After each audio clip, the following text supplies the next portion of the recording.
Bom, gente, boa tarde. Primeiramente, vou me apresentar. Meu nome é Daiane Gabriele, sou graduanda de Psicologia da Universidade Federal da Paraíba, da UFPB. Serei monitora dessa cadeira, então estarei à disposição de vocês. Em relação à minha audiodescrição, sou uma mulher branca, de cabelos castanhos e olhos castanhos. Passo a palavra para a Thaís. Então, gente, boa tarde novamente. Eu sou Thaís Emanuele, sou estudante de Psicologia. Eu vou ficar como monitora dessa mesa redonda. E então posso ajudar o que for necessário pelo chat, controle da frequência. E sobre a minha autodescrição, eu sou uma mulher cis, branca, e eu tenho cabelos castanhos, eu uso um óculos dourado, e é isso.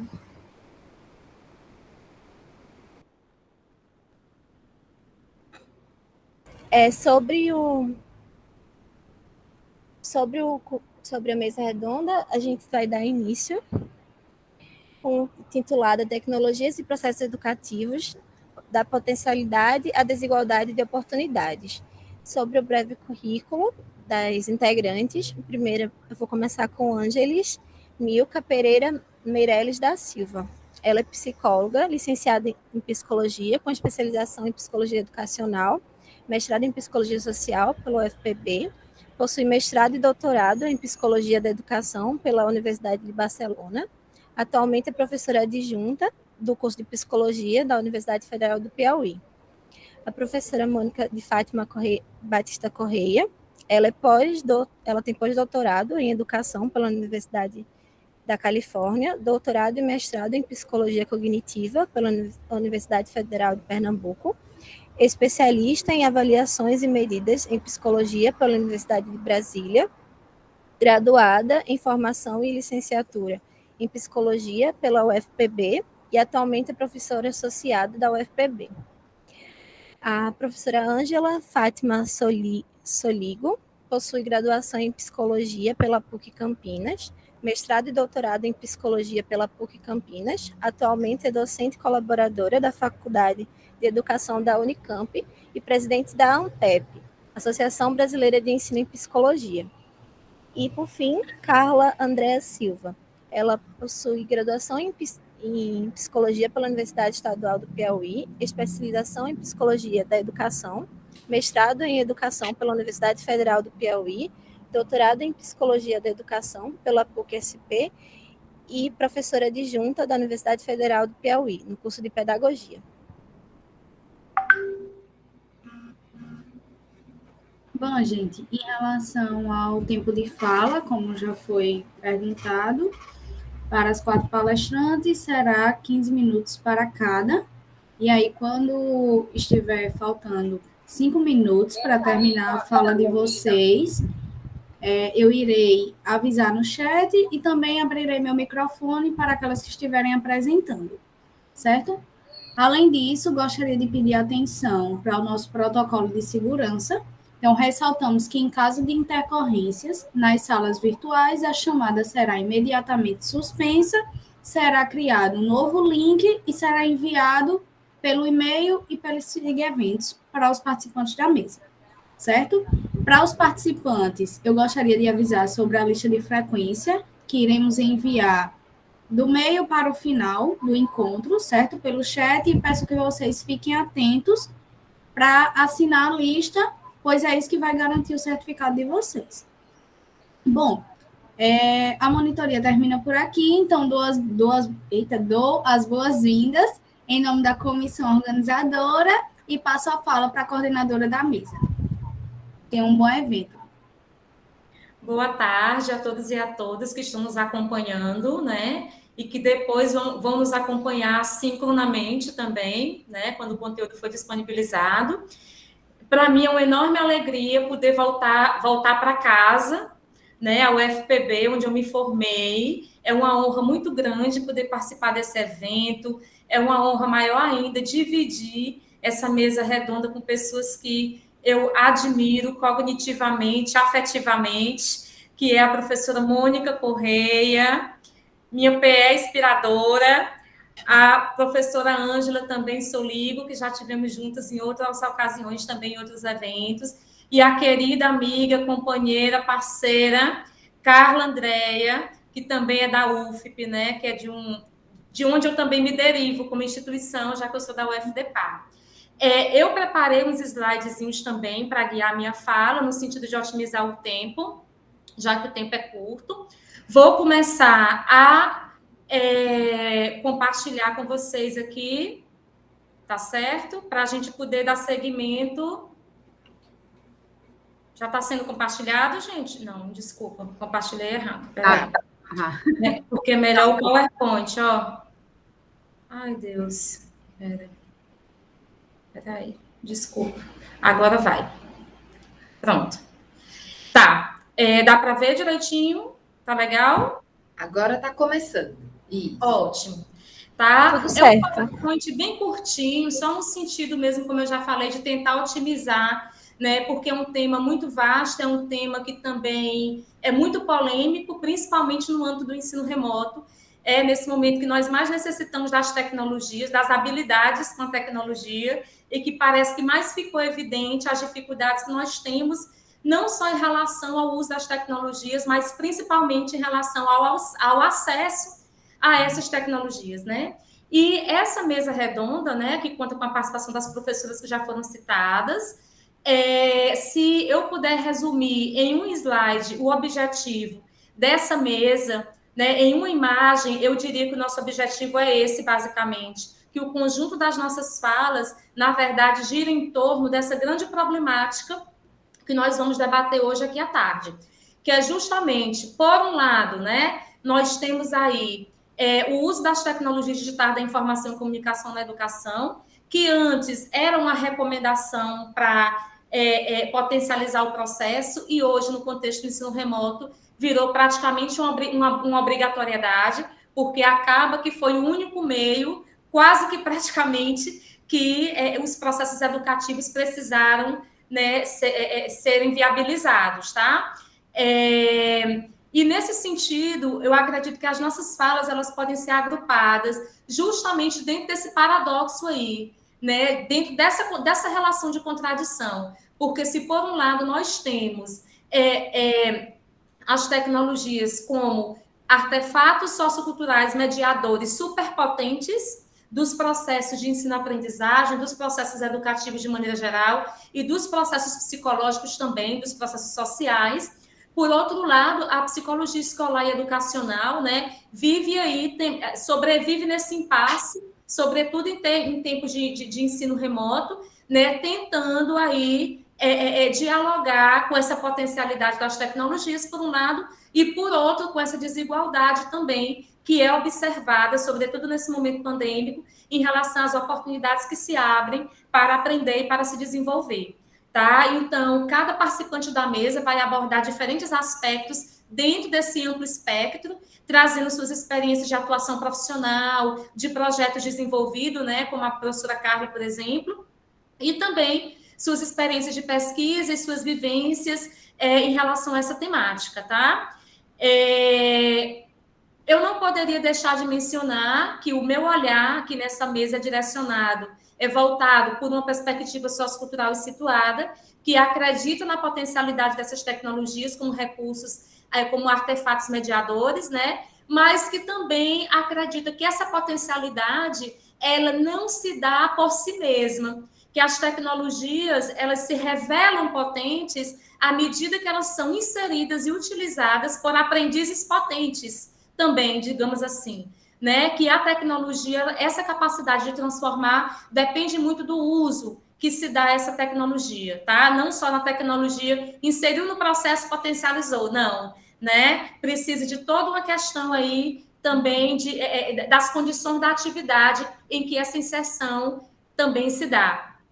E nesse sentido, algo também que vai ser bem importante para a minha fala é esse conceito, esse construto teórico, né, intitulado de Nova Ecologia da Aprendizagem, basicamente instituído pelo professor César Coll, ao fazer essa reflexão a respeito dessa diversidade de contextos e diferentes formas de aprender, né, que se revelam, digamos assim, que se potencializam, na verdade, no âmbito da sociedade da informação. Que nós temos aí um amplo uso das tecnologias que tem afetado nossas vidas, os processos comunicativos, e, obviamente, nós não podemos considerar que nós, apesar desse amplo uso, nós ocupamos diferentes espaços no amplo espectro do que esse uso, e o nosso problema é justamente esse, né? Esse espaço que cada um ocupa, porque quando a gente observa os estudos, a gente vê que o lugar que você ocupa dentro dessa nova ecologia da aprendizagem e os recursos que você pode, de fato e de direito, usufruir, né, se relacionam com questões geográficas, com questões socioeconômicas, né? Muitas vezes, essas questões se sobrepõem às questões pedagógicas, por exemplo, tá? E dentro dessa nova ecologia da aprendizagem, mediada por essas tecnologias, né, se revolucionam essa visão de como aprender, o que aprender, com quem aprender. Então, nesse sentido, nós pensamos que as tecnologias ampliam, ou pelo menos são capazes de ampliar as oportunidades para aprender, certo? Teoricamente, sim. O problema é que, vejam isso, o problema é que nós não estamos falando, né? Nós nem sempre dispomos de estudantes, de aprendizes que gozam das mesmas oportunidades de acesso às tecnologias, tá? Ou seja, se nós consideramos que no âmbito da nova ecologia da aprendizagem se abre 1000 oportunidades para os alunos, obviamente que as oportunidades se abrirão para aqueles que estão conectados, tá? Conectados com qualidade, com aparatos que são potentes, com uma rede de apoio que, de alguma maneira, também possibilita, né, esse avanço, possibilita desfrutar dessas oportunidades. E, nesse sentido, nós também consideramos que é um grande desafio para a psicologia escolar educacional, né, tentar lidar com essas dificuldades, né? Nós temos uma grande brecha digital no Brasil, esses dados são super fresquinhos, tá? Do Comitê Gestor de Internet no Brasil, numa pesquisa recente que saiu sobre o uso das tecnologias durante a pandemia da Covid-19, né? Na verdade, Covid-19, e eu peguei somente 2 dados de todo o arsenal que tinha lá, porque me parece que esses 2 dados são centrais para o que eu quero discutir, que é justamente, olha, a gente percebe aí que apenas 82% dos estudantes conseguiram acompanhar. Eu, na verdade, esse dado me surpreendeu, porque eu pensava que era até menos, tá? Devido às dificuldades. Agora, o problema é que esses 18%, os milhões que representam, né? A quantidade, os milhares aí, os milhões de pessoas que representam. Então, ainda se fosse 1%, significa um prejuízo muito grande e que, às vezes, o prejuízo não se observa em número, mas as pessoas, elas não são números, né? E nós, da psicologia escolar, educacional, a gente tem que ver justamente as pessoas, os indivíduos, as famílias, além dos números. Se fosse uma única família que tivesse ficado de fora, para a gente ainda era muito, em termos da gente buscar sanar esse problema. E também, né, dentre esses 82% que conseguiram acompanhar, pois olha aí, ó, quase a metade considera, né, relata terem vivenciado problemas em relação à conexão. Tudo isso para dizer que não estamos conectados da maneira que nós costumamos pensar que estamos, apesar do grande número de usuários de internet que o Brasil tem, sobretudo das redes sociais, como o Facebook, por exemplo, né? A nossa desconexão ou a nossa capacidade de estarmos conectados com qualidade ficou bastante evidente com a questão do ensino remoto, das dificuldades enfrentadas.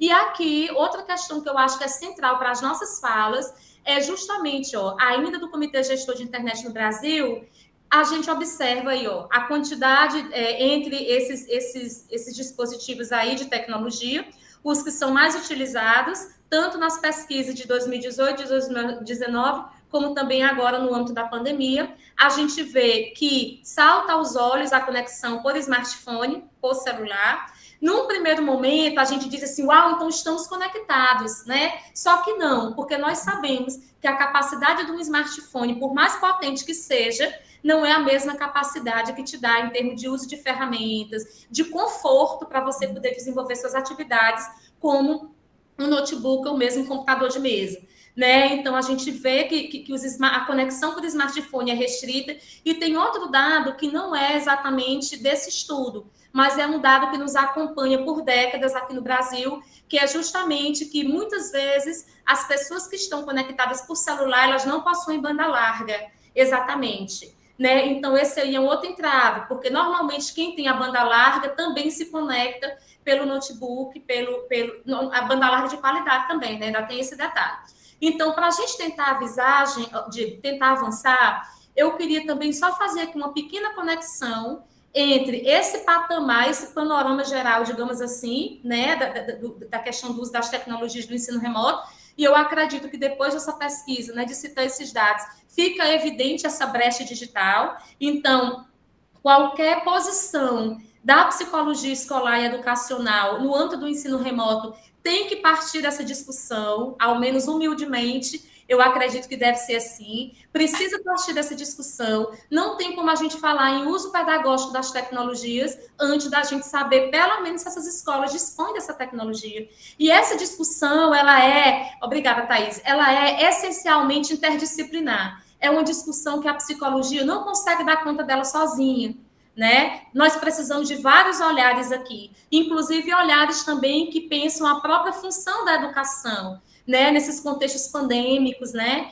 Que rumos é necessário que a gente tome. Então, tomando a liberdade aqui de citar um estudo que nós fizemos, né? Que o meu núcleo de pesquisa no UFP, o FDPA, fez um estudo pré-pandêmico, antes da pandemia, justamente um ano antes. Nós identificamos também que o uso das tecnologias de alguns dispositivos por parte dos estudantes universitários, no caso da UFP, estavam relacionados com a questão da renda familiar. Nós encontramos que, principalmente, a questão do notebook estava muito associado à questão da renda familiar. O que para a gente pode parecer óbvio, mas também é importante que a gente mostre evidências científicas. E só um dado mais: dos estudantes que participaram da pesquisa, mais de 60% vinham de famílias que se mantinham com até 2 salários mínimos, o que rompe também com essa falácia de que os estudantes das universidades federais são estudantes, em geral, que são de alta renda,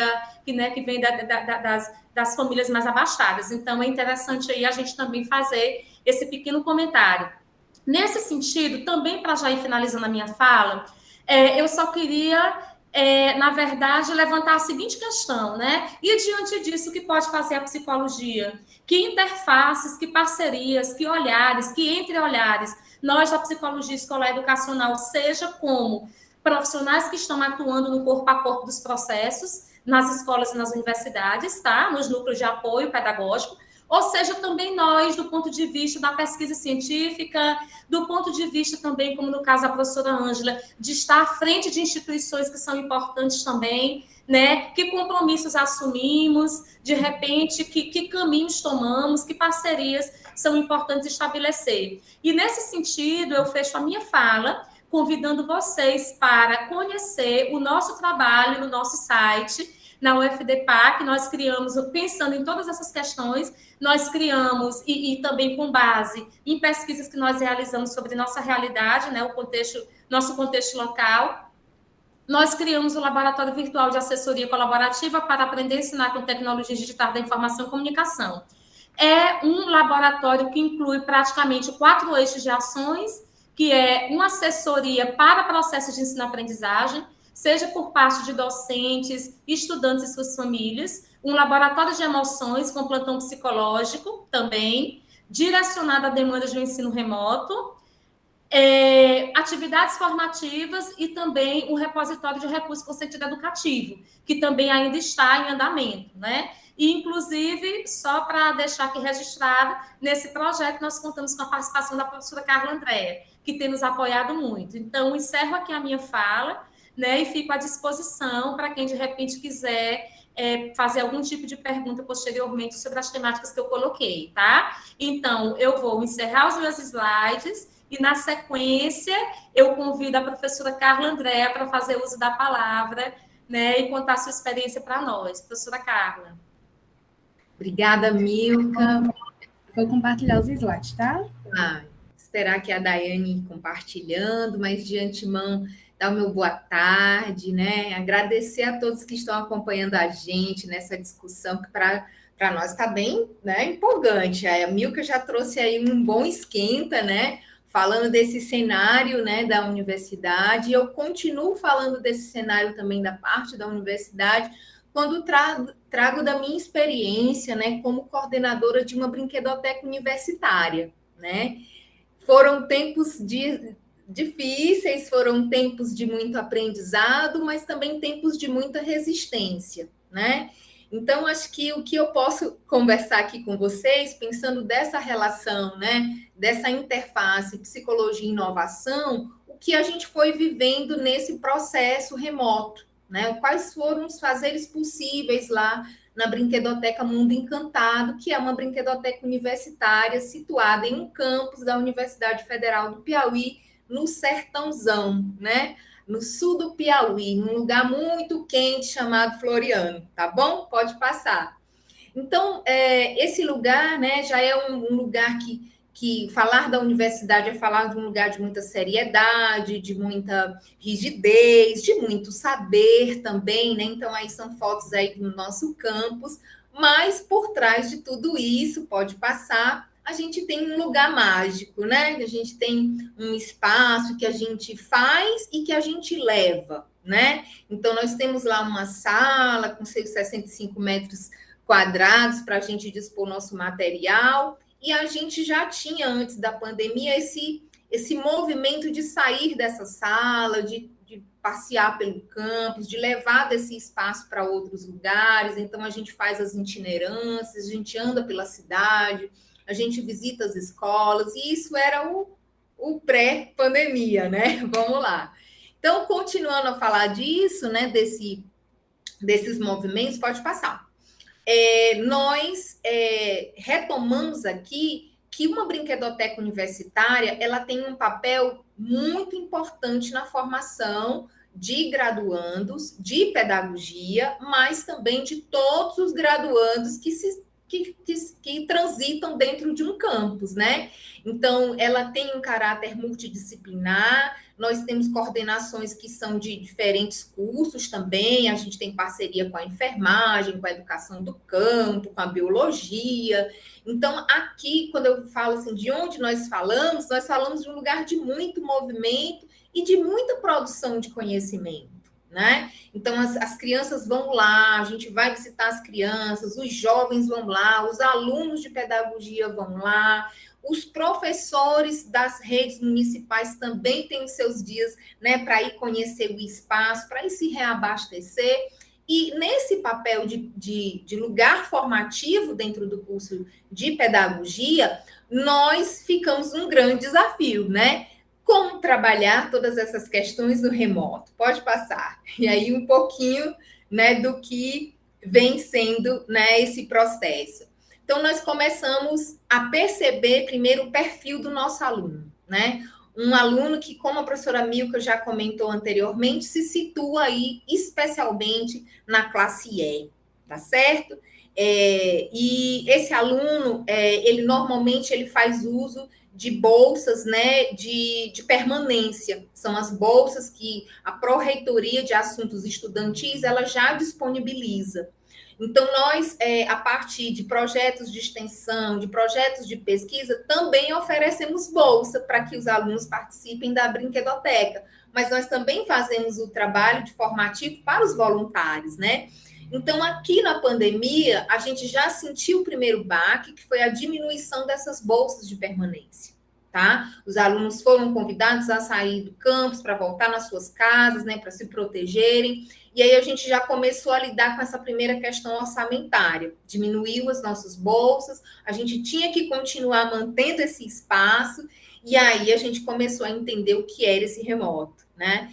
Primeiras supervisões, entendendo que muitos dos alunos tinham celular, mas não tinham internet, né?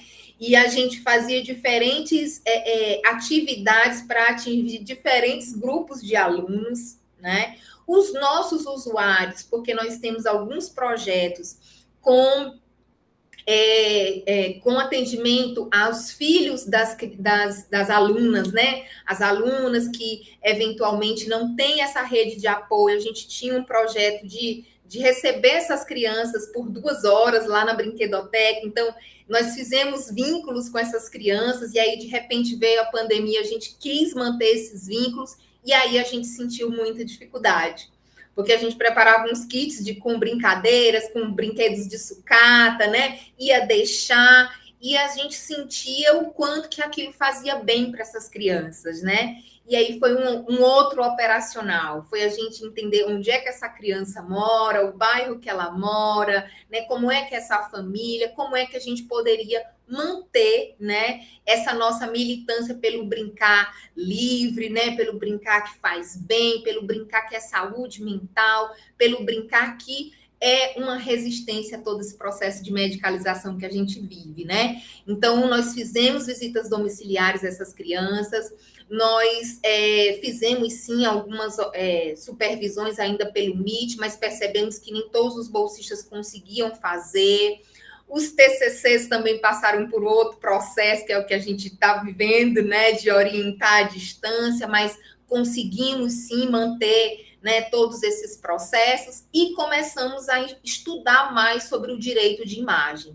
Por isso que eu coloquei aí um vídeo sendo editado e a foto dessas crianças. Então, a gente foi estudar, compreender, né, todas as crianças que são nossas usuárias, elas assinaram os termos, né, cedendo as suas imagens. Então, quando a gente faz uma brincadeira que a gente coloca no YouTube, né, tá tudo registrado, tá tudo direitinho. Então, assim, a gente protege as nossas crianças e a gente aprende a lidar com essa dimensão. Então, quero dizer a vocês que universidades públicas no geral, elas disponibilizaram auxílios, né, relacionados à aquisição de banco de dados, né, de pacotes de dados, mas esses pacotes de dados não dão nem para os alunos assistir as aulas. O aluno tem que escolher o dia que ele vai usar, né, a sua internet. Então, a gente tem vivenciado, assim, diferentes processos, né, para atender diferentes realidades. Nós estamos em barcos diferentes, remando, né, tentando. E nessa questão das ações vivenciadas aqui na pandemia, eu retomo principalmente as relações de cuidado que a gente tem que manter com esses grupos, né? Nossos alunos, nossos bolsistas, nossos usuários, né? A gente tem sempre tentado manter todo mundo conectado de alguma forma, apesar de todas essas dificuldades. Pode passar. Então, falando de tudo isso, algumas ações que a gente tem vivenciado, né? A gente foi descobrindo o YouTube, fomos descobrindo o Instagram, né? Fomos descobrindo, inclusive, né, do que é essa relação entre o brincar virtual, o brincar real. A gente foi, né, investigando, oferecendo cursos de formação, como a gente já oferecia para a rede municipal via YouTube. E, por último, a gente realizou no Dia Mundial do Brincar esse evento que chamou Brincando Dentro de Casa, né? Então, a gente ensinou a brincar nos diferentes espaços que a gente tinha disponível dentro de casa. Então, é claro que os nossos participantes também, como alunos da universidade, como comunidade, eles não conseguiam participar nessa regularidade, então a gente deixava o conteúdo disponível, né, no canal para que eles pudessem ver quando eles pudessem, e a gente deu um espaço maior para que a gente pudesse computar essa frequência deles, entendendo que tem essa dimensão realmente muito diferenciada de cada participante. Então, tem sido um grande, intenso aprendizado de lidar com essas mídias, mas também de respeitar as condições objetivas que nós temos, né? Senão, nós estaríamos fazendo outra coisa e não educação, tá? Então, pode passar, que eu acho que é a última. Então, desses aprendizados, né, dessas aprendizagens que nós temos nos permitido, nós temos, como coordenadoras, eu tenho uma outra colega que coordena comigo, que é pedagoga, né? Então, a gente tem trabalhado, priorizado com esses alunos, né, a dimensão dessas relações de cuidado, os usuários também. Quando a gente sabe que alguém está precisando de alguma atenção especial, a gente encaminha para os devidos, né, processos. o incentivo, apesar da diversidade, né, que a gente sente aí de todo esse cenário, a gente tem mantido esse incentivo aos estudos, às pesquisas. Agora mesmo nós vamos começar a pesquisar sobre brinquedotecas virtuais, né, entendendo que elas aumentaram bastante nesse cenário. Então, vamos enfrentar agora na iniciação científica, compreender essas possibilidades, ver as suas intencionalidades e, quem sabe, a gente chegar a alguma conclusão a respeito disso. E, especialmente, assim, dizer para vocês da satisfação que é poder contar com um grupo resistente, né? Porque esses meninos, essas meninas, esses professores que fazem parte desse projeto, eles têm muita gana, muito mais do que condições objetivas para, né?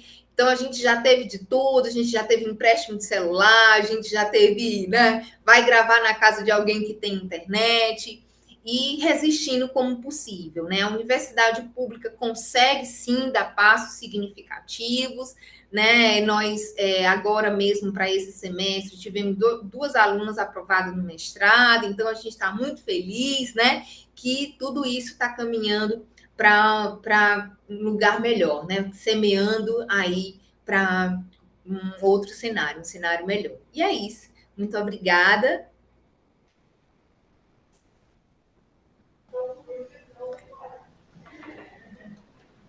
Nós que agradecemos, professora Carla, sua contribuição. Convidamos agora a professora Ângela. Bom, boa tarde a todas as pessoas.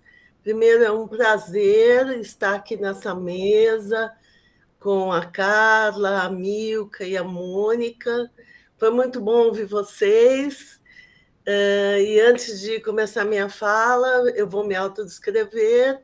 Eu sou uma mulher branca, cis, estou com o cabelo castanho, tenho olhos claros, uso um óculos vermelho, estou sentada em uma cadeira de gamer e atrás de mim duas portas grandes de armário branco, uma parede branca. E quero também já manifestar minha solidariedade a todas as famílias que perderam vítimas da Covid-19 por causa do vírus e por causa de um outro vírus que temos no Brasil, que é o da impunidade, do negacionismo, do negocionismo, né? E agora eu vou começar a minha fala, e é muito bom começar, assim, seguir a fala da Carla e da Milka. Eu vou falar de um lugar específico, que é o lugar da formação. Aliás, agora eu já sou ex-presidente da ABEP, porque tivemos eleição no sábado e temos uma nova diretoria. Mas uma vez a ABEP, gente, sempre a ABEP. A gente continua, né, atuando para a formação, pela formação. E é desse lugar que eu quero falar, né? Porque acho que é um lugar importante, que é a formação superior, que certamente falar da formação hoje dialoga com a questão das TICs e, de forma mais específica, a psicologia. Eu vou começar minha fala dizendo que psicologia se faz com presença. E vou explicar isso, já já. Aliás, vou já. Por que eu digo isso? Isso tem sido uma afirmação e uma reafirmação das entidades de psicologia, a ABEP, o Conselho Federal de Psicologia, a FENAPSE e a ABRAPE, que tratamos mais diretamente da questão da formação, né? Digo isso porque a formação da identidade profissional em psicologia ela é relacional, né? A psicologia é uma profissão relacional, que pensa o sujeito nos seus contextos de desenvolvimento, de constituição. Não existe o sujeito isolado, existe o sujeito na e da relação. Portanto, é fundamental para as e os estudantes de psicologia a vivência das relações cotidianas na formação. A vivência da diferença, do convívio com pessoas diferentes, no modo de pensar, no modo de viver, com distintas experiências, o convívio com o campo ou com os campos onde atuamos, o convívio com distintas perspectivas teóricas e a possibilidade do debate, da escuta, da construção da empatia, do acolhimento, do respeito. E tudo isso pede presença. Bom, dito isso, eu também queria dizer que aprender é muito mais do que absorver conteúdos de forma estática, né? Mas é trazer esses conteúdos para a vida. E a vida é relação. A vida é coletiva.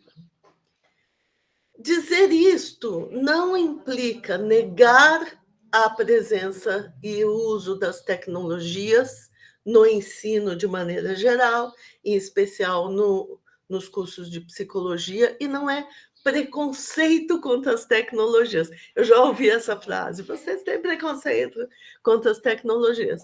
Até porque isso seria uma bobagem. Nós já usamos as tecnologias faz muito tempo, desde o uso do giz. Nós já usamos as tecnologias e passamos por várias delas. Passamos pelo uso... Só um minutinho, gente, eu vou pedir silêncio aqui em casa. Isto é a vida online, não é? Bom, vamos lá. Então, nós usamos as tecnologias há muito tempo, né? Usamos o retroprojetor, usamos o projetor de slides, usamos o datashow, a televisão, o vídeo, o celular, o computador, o tablet. Então, nós já usamos, as tecnologias já estão presentes na escola e no ensino superior há muito tempo, né? Mas o que nós queremos dizer é que as tecnologias, as TICs, são ferramentas. E elas não podem definir as políticas. As políticas, elas se fazem a partir de princípios, de objetivos e de perspectiva de formação e futuro. Portanto, quando nós falamos em uso de tecnologias, nós estamos falando de algo que já fazíamos, continuamos fazendo, né, como recursos. Com a pandemia e com o ensino remoto, que foi necessário, porque suspendermos as atividades presenciais era fundamental para a garantia de preservação da vida, e tivemos que assumir o ensino remoto, né? E usar ferramentas que muitas já existiam, a maioria já existia, mas a gente não usava, né? Só que como é que fizemos isso? Fizemos isso na urgência, sem muito planejamento e organização. Então, fomos fazendo, olha, é remoto, agora faço, né? As ferramentas são essas, os recursos são esses, as universidades foram incorporando esses recursos, mas fomos fazendo conscientes de que estávamos aprendendo, e aprender é sempre bom, né, gente? Mas conscientes de que fizemos com acessibilidade limitada em todos os níveis. Isso é importante. Nós sabíamos que não estávamos atingindo a todas e todos os estudantes, como bem mostrou a Milka no gráfico que ela trouxe para nós, e que parte desses que tinham acesso precário. Era um acesso, mas era um acesso mais ou menos, né? Às vezes só com o celular pré-pago, que não tinha recursos para as atividades que propunhamos. Então, eu acho que isto é um ponto importante para a gente perceber, né? Que estamos fazendo, mas conscientes das dificuldades que efetivamente estão postas na vida de nossas e nossos estudantes. O resultado é que nós temos um contingente de alunos excluídos, professoras e professores exaustos, porque a transposição para as atividades remotas, ela implicou para nós, corpo docente, em todos os níveis, sobretrabalho. Não era o trabalho de dar aula, preparar a aula, corrigir, coisa que nós fazemos, né? Interagir com estudantes, mas tinha o preparar-se para dar um tipo de aula que nós não estávamos habituadas, era preparar um tipo de aula diferente, era disponibilizar, fazer presencialmente, também interagir depois com estudantes que não tinham tido acesso, que nos mandavam pelo WhatsApp, não conseguia acessar sua aula, ou tenho dúvida. Ou seja, nós intensificamos o nosso trabalho, nós triplicamos o nosso trabalho. E isto resulta em exaustão, né? Em muita exaustão, né? Hoje existem já pesquisas sobre adoecimento docente, por conta do trabalho remoto na pandemia e também adoecimento de estudantes. Então, essa é uma consequência que não pode ser negligenciada. Neste contexto, né, na psicologia, nós da ABEP fomos recebendo várias mensagens por todos os meios que havia, era e-mail, era no WhatsApp, era telefonema, nas nossas mídias, com muitas dúvidas, questionamentos, preocupações, e uma preocupação muito grande com as práticas e os estágios, né? Podemos, não podemos, o que faremos, vai atrasar o curso, e os estudantes estão frustrados, então vinham muitas preocupações, que eram pertinentes, eram absolutamente esperadas. E com essas preocupações, entendendo que elas eram muito importantes, nós, da ABEP, junto com o Conselho Federal de Psicologia, organizamos uma série de encontros, reuniões, seminários com as comunidades acadêmicas do país todo. Deste conjunto de reuniões, nós produzimos um documento de recomendações sobre práticas e estágio remoto emergencial, no contexto da Covid-19.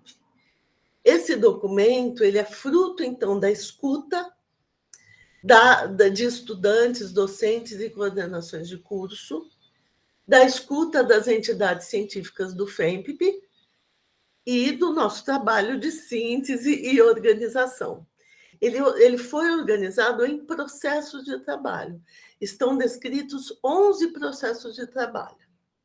Clínico, de avaliação, educacional, de organização do trabalho, de saúde, de avaliação neuropsicológica, de ensino de psicologia. São 11 processos que estão ali. E para cada um deles, nós descrevemos o que é possível, e ali tem muita coisa que nós vemos. É possível fazer de forma remota, para todos os processos. Mas também ali delimitamos o que não é possível. Aquilo que eticamente não é possível realizar de forma remota. E vou recortar desses processos, até por conta do tempo, o campo da educação, que é o objeto mais específico desse encontro bacana. Muitas coisas foram sendo realizadas e são possíveis de realizar de forma remota. Reuniões e encontros virtuais com a equipe escolar, ou só com docentes, reuniões com familiares, com estudantes, produção de conteúdos de interesse da escola e divulgação desses conteúdos na escola, acolhimento de dúvidas, de dilemas, de angústias da comunidade escolar. Então, há uma série de atividades que, efetivamente, podemos realizar e realizamos na perspectiva da psicologia escolar. Porém, e aí é um porém bem grande, isto não é suficiente pensando na formação da psicóloga e do psicólogo para atuar no contexto da escola e do sistema educativo. Eu afirmo isso não apenas pelas escutas que fizemos, mas também a partir do posicionamento da ABRAPE, Associação Brasileira de Psicologia Escolar e Educacional, que vão nos dizer: não é suficiente realizar atividades remotas para garantir uma formação adequada para atuar no campo da educação. Por quê? Porque não se pode apreender o cotidiano escolar sem estar na escola. Portanto, não é possível só estágio remoto. Nós podemos participar de reuniões com docentes, com famílias, com estudantes, e ir nesses eventos remotos e captando, conhecendo coisas. Mas tem coisa que você precisa estar na escola para vivenciar o cotidiano, né? Tem coisa que você só vai ver acontecendo no pátio da escola, por exemplo. As brigas, as ofensas, ou as atividades alegres que estudantes organizam livremente. Tem coisa que você só vai escutar de docentes na sala de professores na hora do café. E tem coisas que você só vai perceber acontecendo na relação família-escola quando você está vivenciando essa relação e esse cotidiano. Portanto, pensamos que no campo da psicologia da educação escolar, o estágio não pode ser só remoto. Ele pode ser complementado com atividades remotas, mas ele precisa da vivência do cotidiano. E isso é importante pensar porque nós tivemos aprovada, em dezembro de 2019, a Lei 13.935, que institui a obrigatoriedade de psicólogos e assistentes sociais no sistema de educação pública básica. Portanto, estaremos efetivamente como política pública na escola. Aí perguntamos, nesse contexto da pandemia, quem será psicóloga ou psicólogo formado sem viver a escola? Como garantir trabalho dentro dos princípios que norteiam a área? Eu vou nomear esses princípios: compromisso com a educação inclusiva, com a aquisição de conhecimentos e aprendizagem para todas as pessoas, na diferença não rotulada, com a construção do pensamento crítico, criativo, emancipado, cidadão, com a promoção da convivência escolar respeitosa e coletiva, cooperativa, com a relação de cooperação família-escola. Pensar a escola, formar para a escola, fora da escola, não pode ser uma opção. É claro que nós aprendemos muito com as experiências remotas.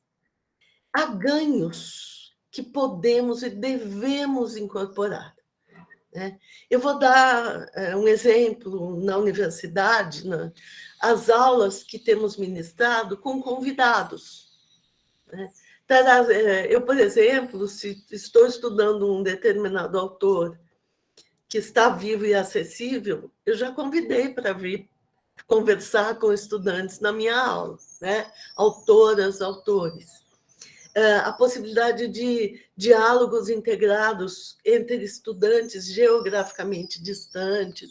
Há muitas experiências bastante positivas. A gente ouviu aqui da Carla a experiência da construção de uma brinquedoteca virtual, que não é muito fácil. Então, há muita experiência positiva e que deve ser incorporada, Mas esses recursos, eles devem ser tomados como opção, não como regra de funcionamento da educação, da escola e do ensino superior. É importante ressaltar isso, porque nós estamos vivendo, no momento, uma investida do Ministério da Educação e de algumas instituições de ensino superior na tentativa de colocar a formação em psicologia na modalidade EAD. Bom, nós da psicologia, das entidades, a BEPS, CFP e FEMPB e FENAPSE, que é a Federação dos Psicólogos, já nos posicionamos contrários. O FEMPB, que é o Fórum das Entidades Nacionais da Psicologia Brasileira, também. Pelas razões que já elenquei logo no começo da minha fala, pelas características da nossa profissão e da identidade profissional da psicóloga e do psicólogo. E também porque nós já conhecemos no Brasil experiências em outros cursos que evidenciam, eu acho que eu já estou passando meu tempo, é isso? Mas conhecemos experiências em outros cursos que evidenciam que os cursos na modalidade EAD têm qualidade inferior aos cursos na modalidade presencial. Mesmo quando você tem o curso nas duas modalidades na mesma instituição. A mesma instituição não garante equiparação em termos de qualidade. Então, nós já sabemos que a EAD no Brasil é menos um interesse educativo e mais um interesse mercadológico. Portanto, nós temos nos posicionado contrários à EAD, o que não significa ser contra as TICs, não é? Mas contra a psicologia no formato EAD, sim, somos contrários, não é? Bom, e um último ponto que eu queria dizer é que eu tenho ouvido muitas vezes nos diálogos que faço pelo Brasil, muitas estudantes e estudantes alegarem que o ensino remoto facilitou sua vida, porque não precisam mais se deslocar para a faculdade, não precisam pegar trânsito, economizam no transporte e, portanto, ganham em qualidade de vida. E aí eu me pergunto, será? Eu vou dizer algo que tenho certeza, até por conta das pesquisas que estou lendo. A gente ganha-se aqui, perde-se ali. Por quê? Porque ganha-se algum tempo, ganha-se por não ter que se transportar para a faculdade, mas perde-se também a possibilidade necessária da vivência acadêmica, perde-se por exaustão, porque as pesquisas da neuropsicologia já mostram que muitas horas no computador, olhando para uma tela, com vários estímulos ao mesmo tempo, produz exaustão, cansaço, estresse psicológico, né? O tempo de exposição é um fator. Então, ganha-se de um lado e perde-se de outro. E é preciso pensar o que se quer ganhar e o que se quer perder. A outra questão é, e os professores? Quem vai pensar neles? Porque, no caso das professoras e professores, o ensino remoto não significou melhoria das condições de trabalho e qualidade de vida. Ao contrário, significou sobretrabalho. E a formação, como fica? Que formação teremos se aceitarmos a imposição da EAD em psicologia? Que formação será essa? E o futuro no trabalho? Que trabalho será esse? Qual é o futuro que nós estaremos oferecendo para nossas e nossos estudantes e para as pessoas que acessarão os serviços de psicologia? Gente, essa é a armadilha do capitalismo. Ele concede aqui e cobra em dobro ali. Portanto, é preciso que a gente reflita coletivamente. A solução não é individual, é coletiva. Melhores condições de ensino, de transporte, de moradia estudantil e auxílio permanência são as bandeiras e as demandas necessárias para a melhoria das condições de ensino-aprendizagem e da nossa qualidade de vida, e não a precarização do ensino. Essa é a luta de todas e todos nós. Muito obrigada. Obrigada, professora Ângela, pelas contribuições. Agora, a professora Mônica Correia, por favor. Obrigada, querida. Eu vou agradecer bem rapidamente e falar do prazer de estar com vocês aqui, para ver se a gente tem um tempozinho de discussão. Né? Eu trouxe um monte de provocação. Um monte de provocação para todo mundo, porque eu estou olhando do lugar do ponto de vista da aprendizagem sobre diversos lugares, né? Dessa visão.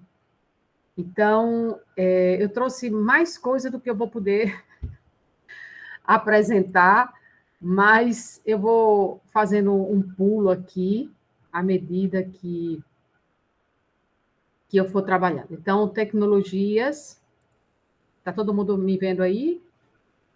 Ou vendo minha apresentação, eu espero.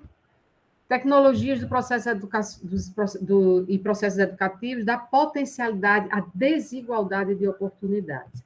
E eu disse que era provocação, e começa assim. A gente sabe que o MEC não garantiu a inclusão de desfavorecidos e minorias. O trabalho mudou drasticamente, e a necessidade de se adaptar a isso, 15 anos em 15 dias, parecia aquele slogan antigo de Brasília, que eu esqueci o nome do presidente agora, foi uma falha, o Juscelino Kubitschek, mas a gente teve que andar 15 anos em 15 dias para poder a educação continuar existindo e enfrentar os desafios, como não perder as crianças, adolescentes e até adultos, não perderem o vínculo com a educação, evitar a evasão. Tinha o desafio ainda de não ser conteudista, inclusive porque isso já é ruim presencialmente e no ensino remoto, que é emergencial, né? Ou seja, nós não somos favoráveis a esse modelo de ensino, mas entendemos como uma situação emergencial que foi um esteio para a gente poder continuar e enfrentar todos esses desafios. Então, entender que o déficit educacional, infelizmente, é inevitável, né? E aprender a olhar, por vários motivos a gente está deixando mais claro do que nunca, a educação é uma engrenagem, e não adianta você olhar para isso de um só lugar, seja ele qual for. Então, é necessário, esse é o primeiro ensinamento, olhar para ela como uma engrenagem. E, terminando esse slide de onde começou, a gente segue quase, sei lá quanto tempo depois, 1 ano e tanto, quase 2 anos, a gente segue sem medida para garantir a inclusão de minorias, e isso é um absurdo e traz consequências mais absurdas ainda para o país, como tantas outras, né? Mas o que a gente aprendeu com esse contexto que a gente está vivenciando agora, inclusive do início de ter que andar 15 anos em 15 dias? Por que andar 15 anos em 15 dias? Eu esqueci de falar, porque eu estou me apressando tanto para... porque isso é um projeto muito antigo, né? É um projeto antiguíssimo das Nações Unidas, inclusive em 2011, ela já botava uma cartilha para ajudar os professores a incluírem as tecnologias digitais de informação e comunicação, e a gente caminhou a passos lentos, não só o Brasil, logicamente, o mundo inteiro, mas nós pecamos ainda mais, e o pior, que nem com a pressão de uma situação emergencial a gente conseguiu andar como deveria.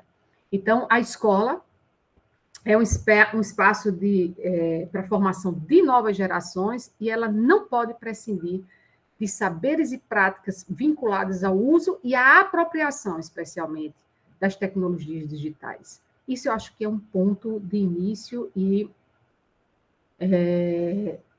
certamente um forte ponto de consenso. Agora, a gente está vivenciando uma oportunidade que era de fortalecer essa formação tecnológica, né? E passar da dimensão de consumo, que é como a tecnologia digital está na vida das pessoas, e ela tornasse crítica, ficou massa, né? Crítica e produtiva em relação a conhecimentos. E essa era a oportunidade, mas a gente não está caminhando muito, porque é uma engrenagem, e tem todos os outros fatores que a gente colocou ainda agora, questões de investimento, etc. Quando eu digo a gente, é a gente e o país, logicamente.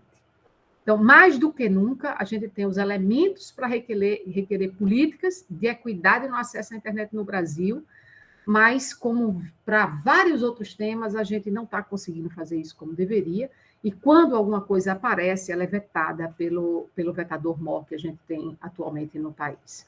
Então, é incrível, mas o valor deste investimento, isso é um dado da Agência Brasil de 2020, ainda na efervescência das discussões iniciais, investir para que todos tivessem essa equidade custa menos de 3% do que se renuncia de pagamentos fiscais de empresas, e isso só no ano de 2020. Ou seja, a questão não é financeira, é uma outra questão que está por trás disso, e ela fica cada vez mais clara para a gente. Estamos na possibilidade, nesse momento, a gente está diante ainda de uma possibilidade de reconfigurar essas políticas de acesso. E elas têm que sair daquela discussão anterior, que fez a gente andar muito pouco, embora a gente tivesse nas organizações que colocavam isso como planos decenais e etc. Mas isso não é uma política de acesso institucional, ou seja, por meio da escola, mas uma política que garantisse esse bem individualmente. As pessoas estão vinculadas a sistemas educacionais, elas deveriam ter o direito a esse bem. Porque ele é, atualmente, mesmo antes da pandemia, vai ser depois da pandemia, só gritou durante a pandemia, um direito. E uma necessidade, porque a tecnologia ela está em todas digitais, em todos os lugares que você se volta em relação à nossa vivência hoje. E está relacionada a questões de emprego, de trabalho, de desenvolvimento, de tudo. Então, não dá não dá, mais do que nunca, a gente está vendo que não tem mais como se adiar isso. E isso, além de tudo, diminuiria as desigualdades que a gente tem entre alunos de escolas públicas e privadas, que também foi mais um ponto que ficou escancarado agora. Né?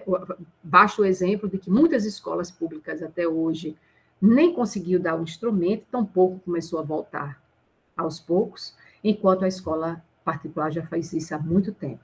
E isso inclui-se as universidades. O modelo de ensino, ou ensino superior, né? A modalidade de ensino superior. Agora, vejam bem, que é isso que eu quero chamar a atenção. O modelo de ensino que está por trás do ensino remoto. Esse modelo de ensino que está por trás do ensino remoto, e que a gente vai falar daqui a pouco, que não é por trás do ensino do modelo remoto apenas, é o que o psicólogo escolar e educacional deve inserir como pauta de discussão. Mediar conhecimentos relacionados e levar a discussão de caminhos, orientar percursos e provocar inquietações nesta direção. Ou seja, como vai ter agora em outro slide já, essa discussão é uma discussão educacional, sobretudo, ainda, e de nossos ambientes de aprendizagem. Então, tem uns aqui e como ele fazer isso, aí tem inquietações relacionadas à gestão, com os docentes, com a família, com os próprios estudantes, mais especificamente vários pontos que a gente precisa estar ligado com relação à inclusão, e que eu não vou me deter, porque tem muita coisa. Mas, enfim, a educação se resolve quando todo mundo está trabalhando de forma alinhada e não de uma hora para outra, nem por pouco tempo. Por isso que a gente tinha os planos decenais. Eu estou dizendo tinha porque eles estão bem distanciados, mas A gente precisa trabalhar de forma alinhada e durante muito tempo, a longo prazo. Quem são essas pessoas? Todos os implicados. Alunos, professores, gestores, legisladores e legisladores de todas as instâncias. Foi assim que a Finlândia mudou a sua história. O país, como tem várias leituras que é possível a gente fazer, ele surgiu e é hoje um modelo não só de educação, mas de qualidade de vida, saiu de dentro da escola. Então, o que a gente precisa fazer para se aproximar disso? Que não é só botar uma placa dizendo que a escola se ilumina pelo modelo da Finlândia. Os índices de matemática, os índices de linguagem, tudo isso é consequência.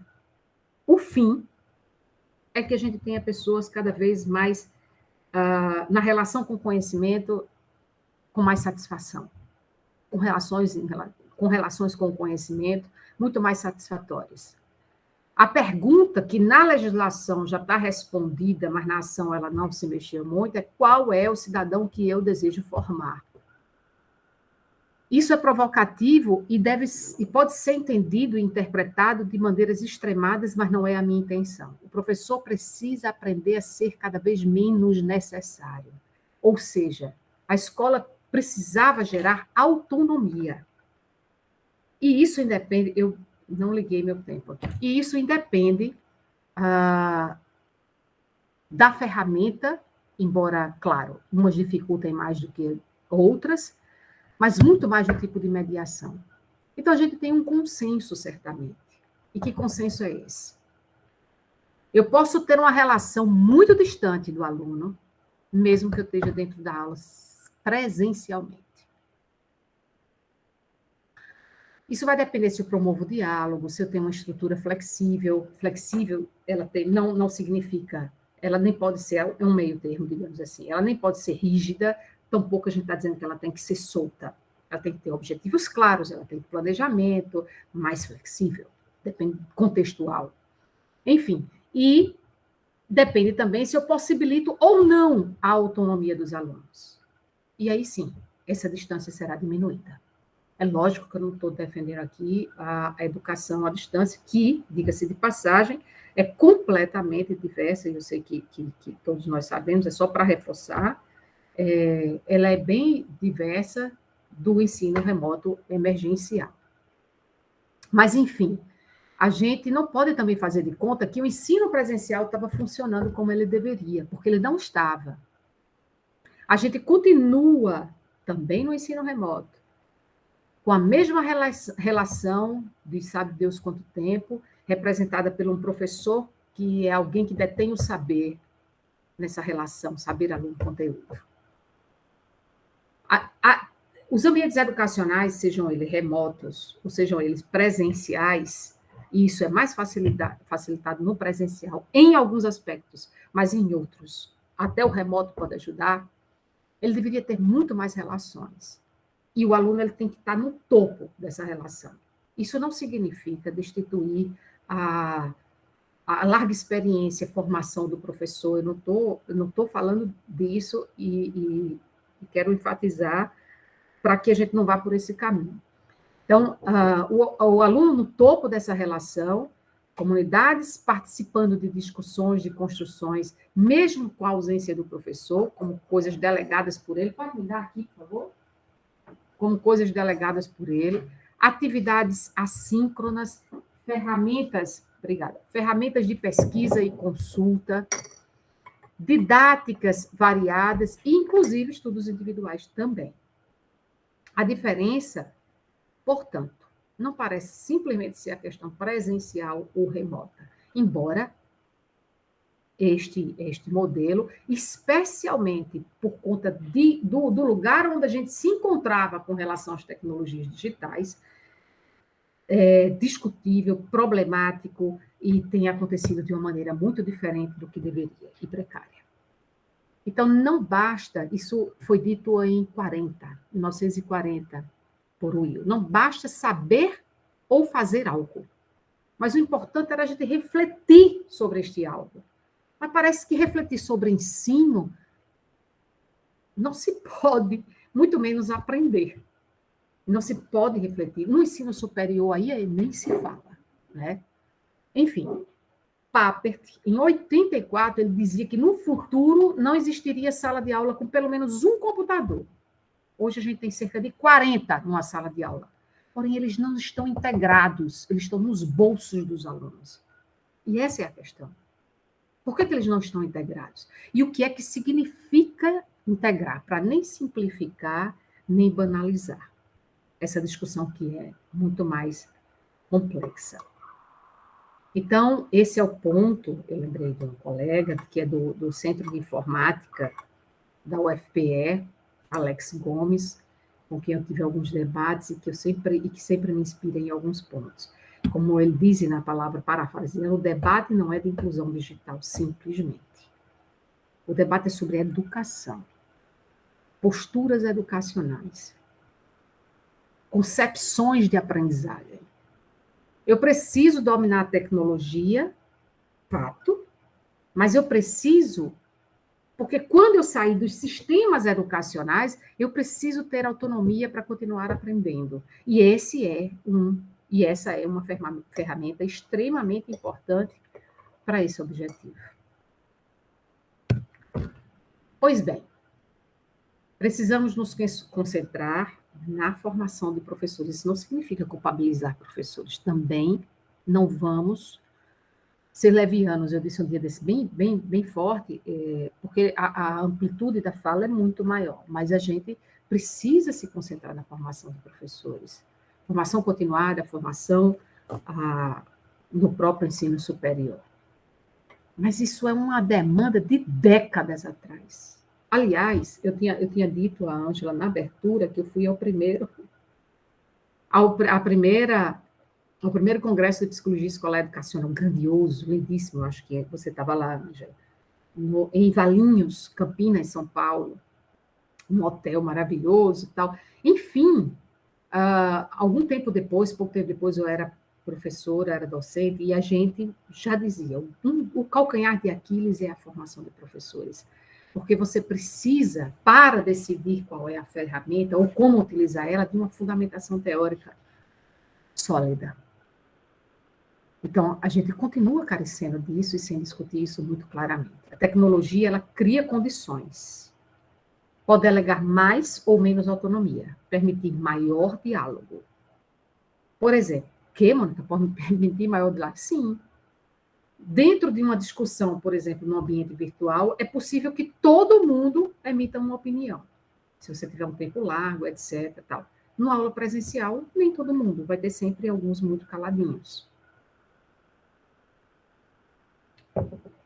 De uma forma muito triste, tem um exemplo, por isso que está essa menininha aí, tem um exemplo, tem um estudo do MIT que mostra que a atividade cognitiva em uma sala de aula, ela é menor do que a atividade cognitiva dormindo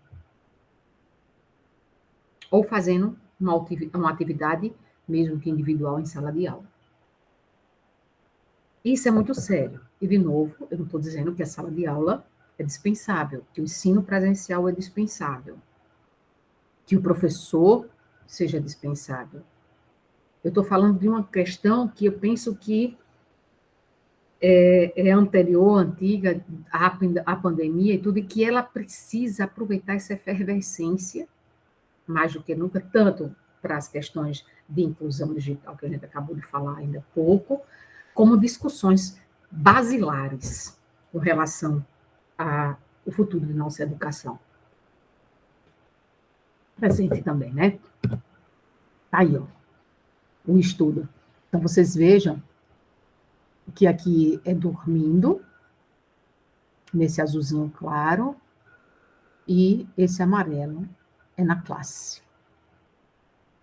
Isso foi observado em 7 dias. Bom, isso, se voltando agora, em relação a um português que eu vi uma vez numa mesa redonda, Novaio, acho que é esse o nome dele, fugiu aqui agora, numa discussão na USP, e a discussão era sobre o ensino também, mas no ensino superior. E a gente por isso que eu reafirmo, o ensino ele tem que ser a missão central na universidade, inclusive, porque ela vai repercutir em todas essas formações. Ela precisa ser a missão central da universidade e o ensino na relação com a pesquisa, com a sociedade, com a criação, com a cultura. Mas existem situações que acontecem, preocupações que deveriam existir com relação ao ensino, que agregam valor a muitas coisas, inclusive pesquisa, sociedade, criação, e que parece que é uma coisa do submundo, ou de menos-valia nos últimos tempos, especialmente com a questão métrica da produtividade que foi imposta. Enfim, poderia ser não presencial, e isso é importante, o ensino ele pode ser não presencial dentro de uma sala de aula física. Isso é muito mais presencial no mundo digital, e vice-versa. E sabe por quê? E é lógico que a gente pode ter uma porcentagem maior em um nem outro, porque eu estou querendo lançar luz nesse ponto sobre postura. A qualidade ela não está no instrumento em si, mas na mediação. Aliás, as duas outras mesas de hoje eram em relação à mediação. E principalmente no significado da mediação. O que isso significa? E tem que se pensar e entender, sobretudo, o impacto da mediação, o impacto da cultura na constituição da cognição humana, para a aprendizagem, para o desenvolvimento. Não é só falar, como já chegou, né? Como um processo extremamente importante. Então, os estudos demonstram, e isso é interessante, porque um dia desse a gente estava vendo, numa pesquisa local da gente, algumas mudanças da gente que eu falo, eu, agora especialmente Giovana, que se eu não me engano ela estava até na sala, que é o TCC dela, e que ela trabalha em pesquisa comigo, e a gente viu algumas mudanças com relação à evasão no ensino superior, etc., de acordo com as diferentes áreas de conhecimento, uns necessitam mais de uma coisa do que de outra, e a gente viu algumas coisas curiosas em relação a área que a gente chama de área 1, as engenharias, etc., que as pessoas parecem que estão se saindo melhor, evadindo menos com esse ensino.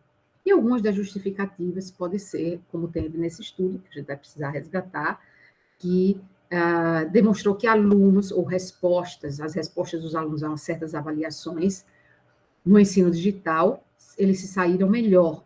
E, na pesquisa, eles foram questionados e eles justificaram isso a uma maior proximidade com os professores do que eles tinham no próprio ensino remoto, no próprio ensino presencial, que a gente sabe que os índices relacionados à aprovação, à evasão, etc., nas engenharias, nas ciências exatas, são sempre bem altos. É claro que isso tem um lado negativo. E o lado negativo, a gente pode discutir sobre vários pontos, mas eu sempre indico e pergunto se alguém assistiu o filme O Dilema das Redes. Ele é quase um documentário, não é simplesmente um livro. Ele fala, inclusive, de todo o movimento de desdemocratização que a gente está vivendo no mundo e faz a gente entender esse movimento através desse funcionamento. Então, o Dilema das Redes é quase um documentário, porque são pessoas, criadores do Facebook, de todas essas redes sociais, do Google, etc., todos eles dando uma espécie de depoimento de como isso se criou, de que eles não usam redes sociais, por que não, e de como essas integrações acontecem e acabam por levar populações inteiras em determinadas direções. Por exemplo, se você curte alguma coisa, você já deve ter observado isso no Facebook ou no Instagram, imediatamente depois, muitas notícias, propagandas relacionadas especificamente àquele tema aparece para você. Então, se você tem uma certa ideia política, inclusive, ou você curte alguma coisa assim, começam a vir só conteúdos relacionados àquela tendência. E é como se sua ideia fosse fortalecida, como se ela estivesse sendo bem fundamentada, sabe? E lhe dá esse poder de verdade absoluta. Professora Mônica, licença. Acabou meu tempo. Passou Tá. até um pouquinho do tempo. Obrigada, desculpa. Não, tem que me dizer que eu não estou vendo o tempo, eu esqueci de marcar. Bom, acabei de acabar. Em resumo, mais do que o instrumento em si, o essencial é a mediação.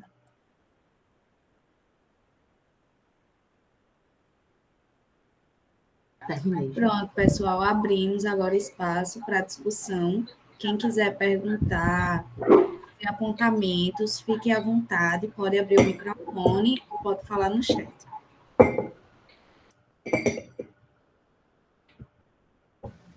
Se ninguém tiver, eu tenho, porque eu estou aqui me coçando. A respeito desse estudo que você mostra, Mônica, de que atividade em sala de aula cerebral é menos intensa do que dormir.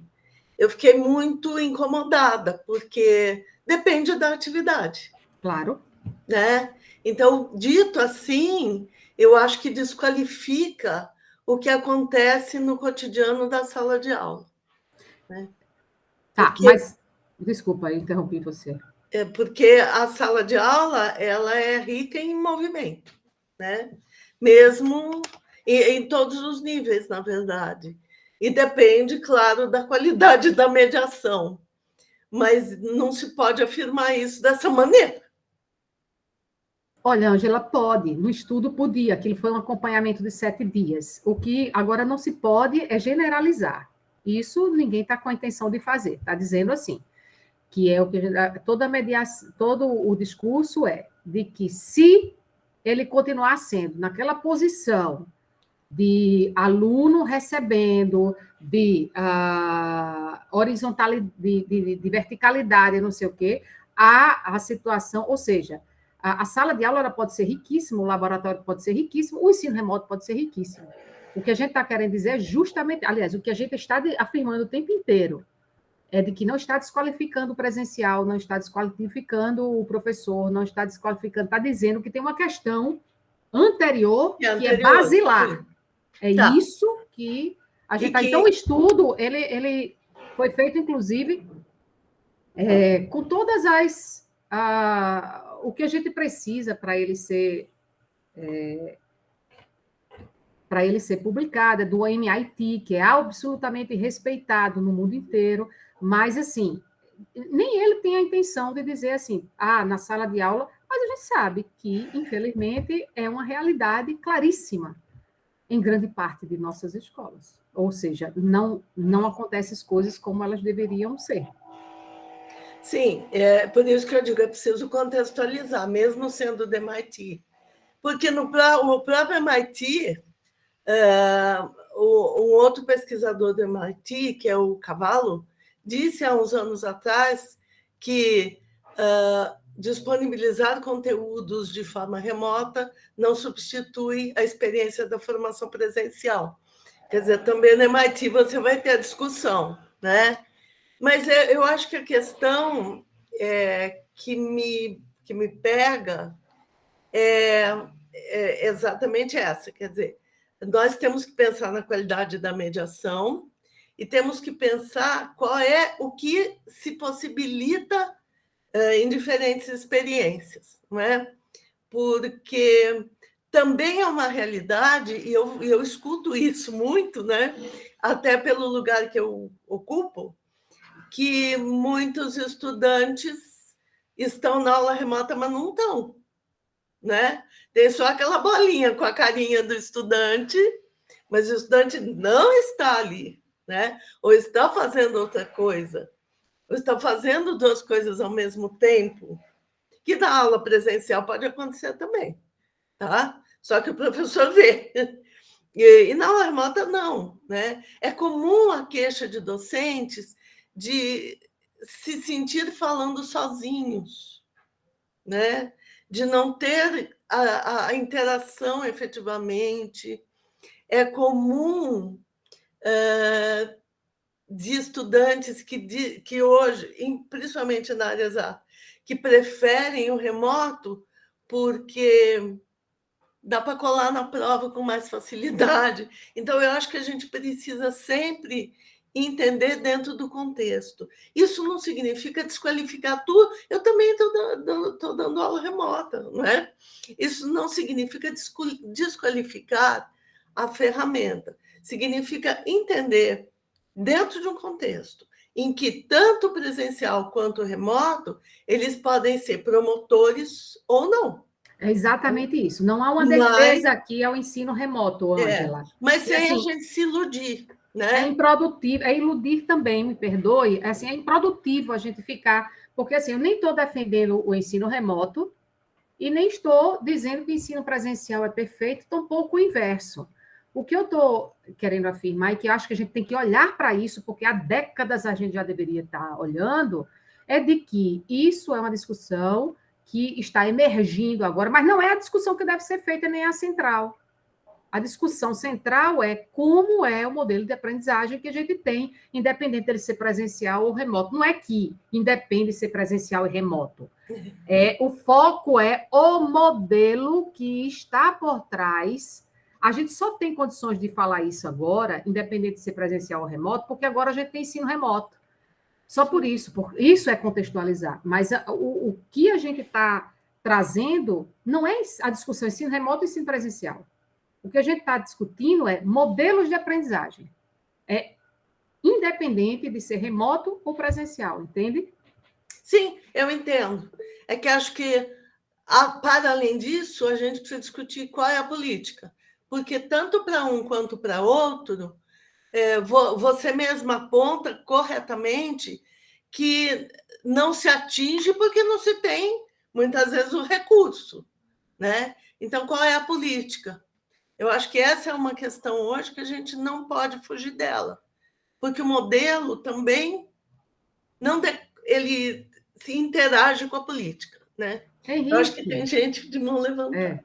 Henrique. Henrique é da comissão organizadora também, é do Núcleo de Psicologia Escolar Educacional, meu querido colega. Henrique, pode falar. Boa tarde a todos e todas. Mônica, a pergunta é para você, porque eu só ouvi a sua fala, infelizmente. Eu entrei bem atrasado. Mas se alguém também puder participar, eu ficarei bem feliz. Assim, a minha questão em relação a qual é o status mesmo dessa mediação, assim, se ela é uma mediação, vamos dizer assim, da ordem de artefato, tá? Ou se ela é uma mediação da ordem de uma que por exemplo, na filosofia ciborgue, né, o Thierry Rocket, ele fala como se fosse um órgão desse funcionamento humano, né?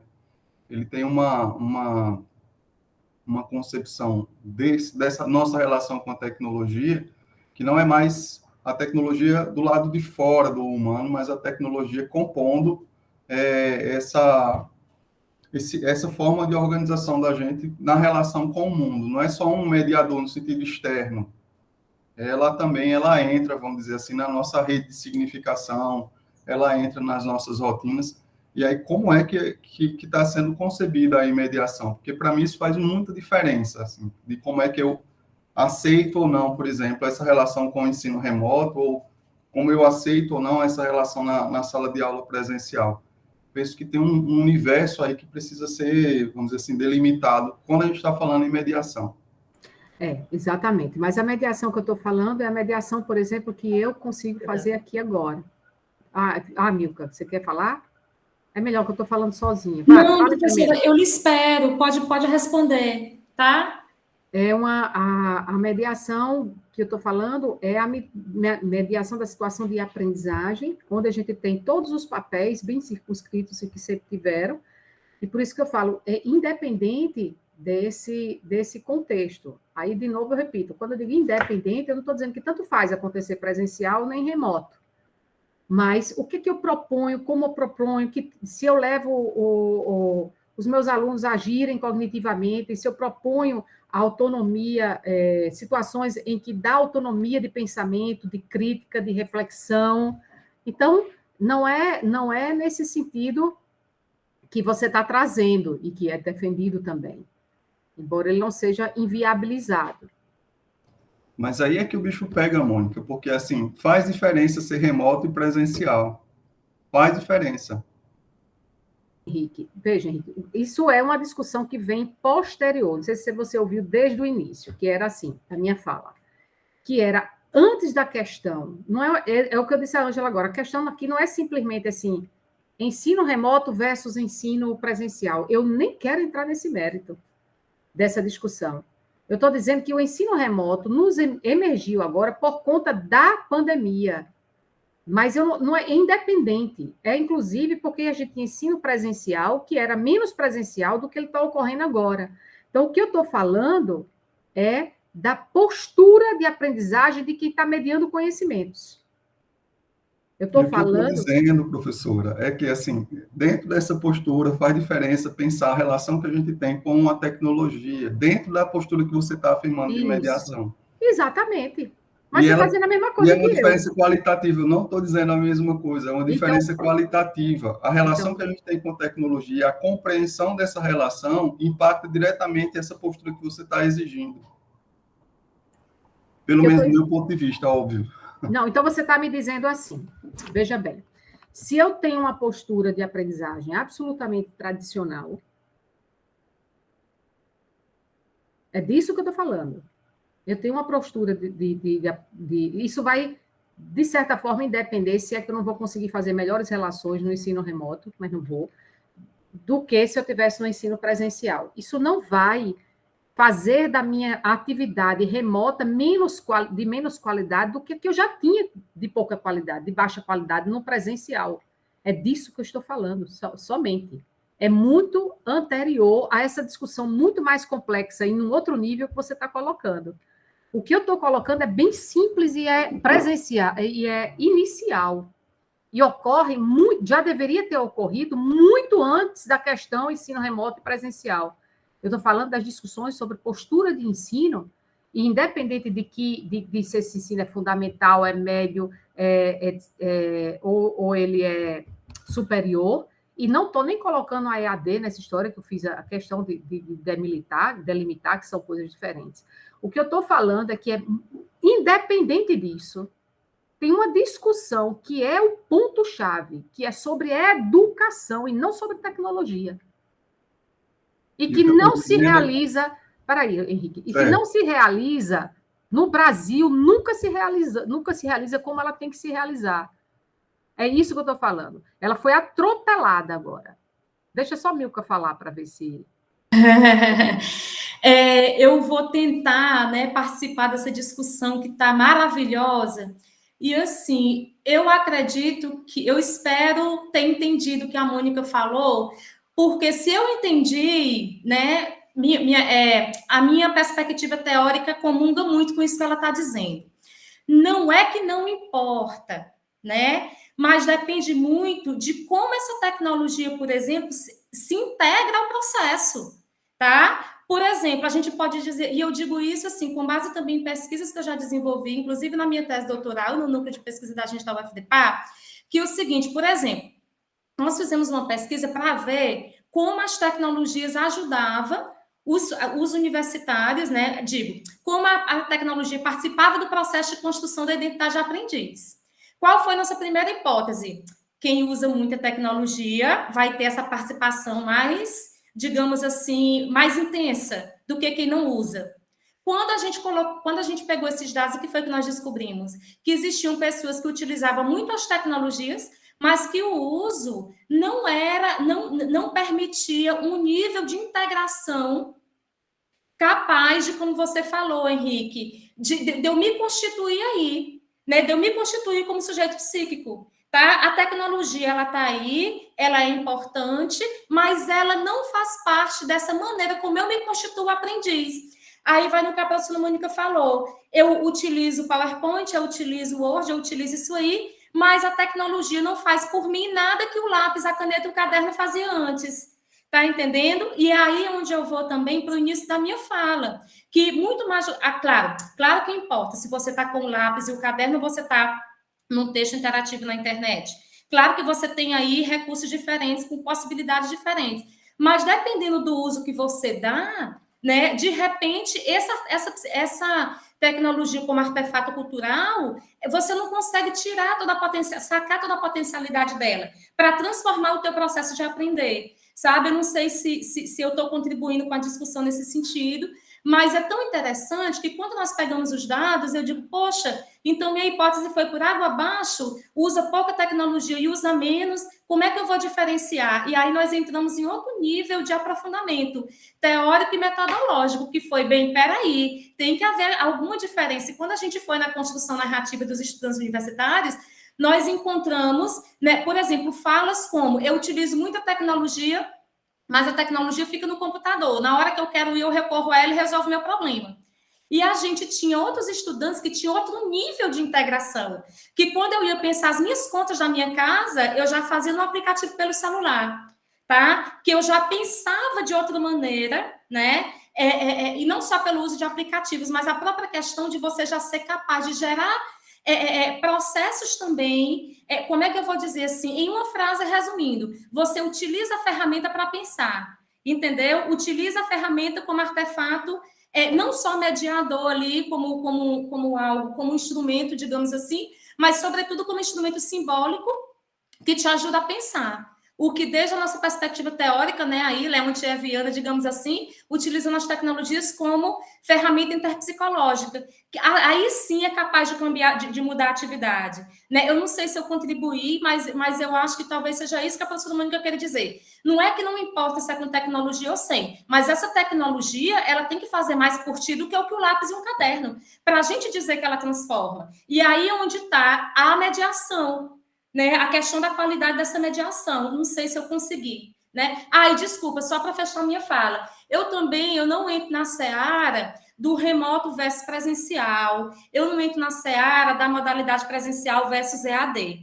Por uma única razão, porque eu também pesquisei, eu também participou da minha pesquisa, participaram vários estudantes da EAD, e eu via também nessa pesquisa que a maneira como eles utilizavam as tecnologias para aprender, eles chegavam em lugares bastante interessantes para eles, e para os projetos de vida pessoal, a própria questão do acesso ao ensino superior. Então, eu acho também que uma discussão bastante complexa, apesar de que eu esteja de acordo com a professora Ângela, quando ela coloca que psicologia se faz na presencialidade. Eu diria que psicologia também se faz na presencialidade, né? Ou seja, não dá para você formar psicólogo só remotamente. A presencialidade, né, ela é essencial. Agora, a psicologia também... A gente também alcança processos psicológicos interessantes também mediados pelas tecnologias. Por isso que eu não entro aí nessa seara, mas eu deixo aqui registrado o meu posicionamento. Não sei se eu contribuí, Henrique... Claro que contribuiu, você está apresentando uma posição. Eu continuo ainda reclamando, diria, uma relação com a tecnologia, bem a partir de Leontiev, de Vygotsky, de Luria, no sentido de que não tem essa separação estrita, especialmente nesse segundo nível de mediação, que a gente chama de mediação cultural, né? Não é só do mundo, da coisa para o indivíduo, né? É do indivíduo para o outro processo de mediação, para outro processo de mediação. E em Vygotsky não estão separados, assim, estão didaticamente separados, mas, de fato, eles não são separados. Então, assim, a mediação semiótica, que a gente se preocupa tanto, né, para o funcionamento psicológico superior, não está separado do artefato, da materialidade do mundo. E quando a gente está discutindo mediação, eu fico super preocupado sempre, eu como professor, nessa bifurcação que às vezes a gente faz. Para mim, não são bifurcáveis. E eu não estou dizendo que um é melhor que o outro. Se, por exemplo, o remoto é melhor que o presencial. Eu estou dizendo que tem que estar dentro da nossa reflexão essa aproximação, essa relação, essa mediação que se dá do mundo para o sujeito e da mediação do simbólico para o simbólico. E não tem... Perfeito. Meu pensamento específico, só para fechar, no conceito e no contexto da deficiência visual, da inclusão. Eu não tenho como separar tecnologia material, artefato, de tecnologia simbólica. Os dois são importantes E eu tenho que pensar a mediação, minha postura de mediação já dentro desse caldo. Correto, Henrique. Mas o que eu estava tentando colocar, Henrique, é uma coisa... Por isso que eu estou insistindo na história de anterior. Estou falando do processo ensino-aprendizagem, relação ensino-aprendizagem e ambientes de aprendizagem. Então, o que eu estou falando é que veio à tona agora uma discussão que está se colocando a baixa qualidade de ensino e etc., como se fosse uma coisa que se dá por conta desse instrumento e desse meio que a gente encontrou para deixar a educação ainda vivendo. E o que estou colocando é uma coisa bem mais basilar, simples, bem anterior a essa discussão mais sofisticada que você está falando, que é assim, gente, muito antes disso, a gente deveria ter discutido questões relacionadas à educação mesmo, ao papel do professor, que a gente chama de mediador, ao processo ensino-aprendizagem, entende? A discussão é sobre isso. Ela é não sobre tecnologias digitais. Ela pode tornar a ser ainda, mas é anterior. Então, a gente está vendo refletido aqui uma situação que já se dava há muito tempo nas salas de aula, ela só não era tão evidente. É disso. O ponto é esse.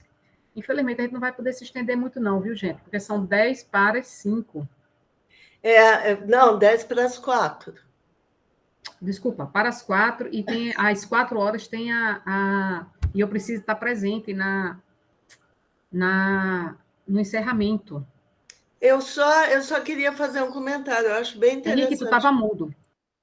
Eu acho bem interessante o que o Henrique coloca, né? Eu também estudo a partir de Vygotsky, estudo representações a partir do Moscovici. Então, sim, tem um processo que é simbólico, não é simplesmente interação com estímulos como reação. Eu acho que é perfeito o que você coloca.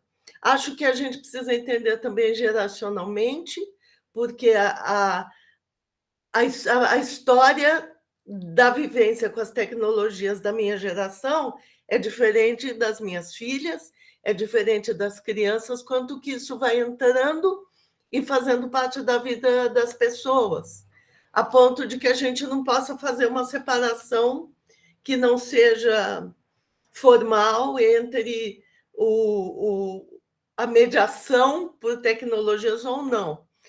Na minha fala eu disse, as tecnologias estão na nossa vida há muito tempo, e na vida da educação há muito tempo. O GIS é uma tecnologia, não é?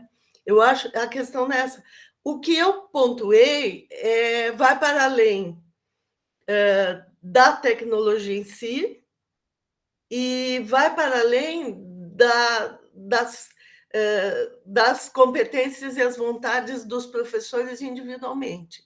Mas entra no campo que é o da política, que a gente também não pode separar de tudo isso, não é? A qualidade da mediação também tem a ver com a qualidade das condições de ensino-aprendizagem, de formação continuada, né? É um conjunto que não se separa e que a gente precisa entender coletivamente, né? Porque não é tanto faz. Eu sinto muito dizer que não é tanto faz.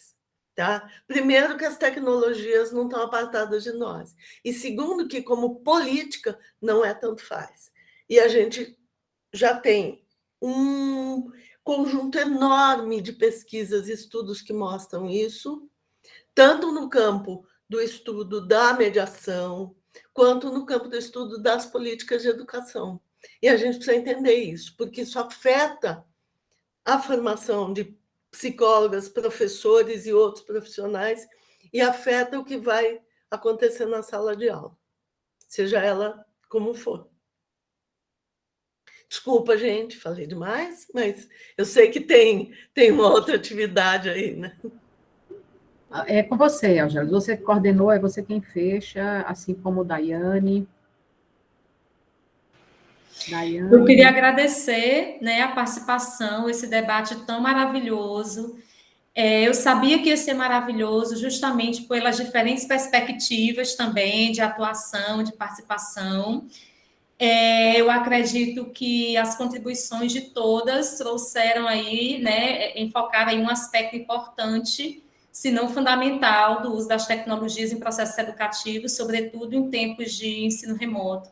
Agradecer a todos que participaram pelo chat, ao Henrique também. Henrique, foi um prazer, viu? Há mais de 20 anos a gente não se vê, né? Um prazer enorme, tá? E passar a palavra à Daiane e à Thaís para que façam aí o fechamento necessário. Obrigada.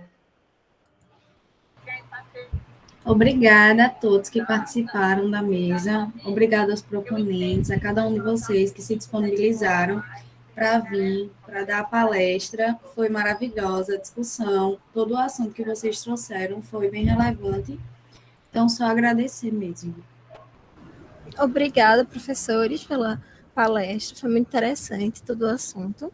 E obrigada. Vou encerrar aqui a gravação. Tchau, colegas. Um abraço. Tudo de bom. Até mais, pessoal. Foi um prazer. Tchau, gente. Foi um prazer. Obrigada pelo debate. Eu que agradeço, eu que agradeço. Tchau, tchau.